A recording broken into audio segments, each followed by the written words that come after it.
Bob nerede? Politik fıkralar. George Bush bir ilkokulu ziyaret eder. Çocuklara.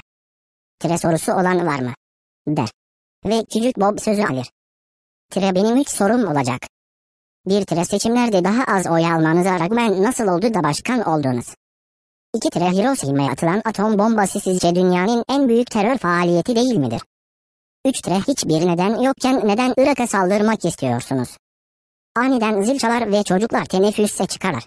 Çocuklar geri döndüğü günde bu sefer sözü küçük Tom alır. Benim 5 sorum olacak.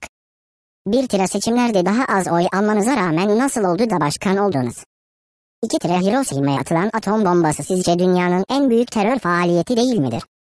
3 tire hiçbir neden yokken neden Irak'a saldırmak istiyorsunuz? 4 tire bugün neden zil 30 dakika erken çaldı? 5 tire Bob nerede?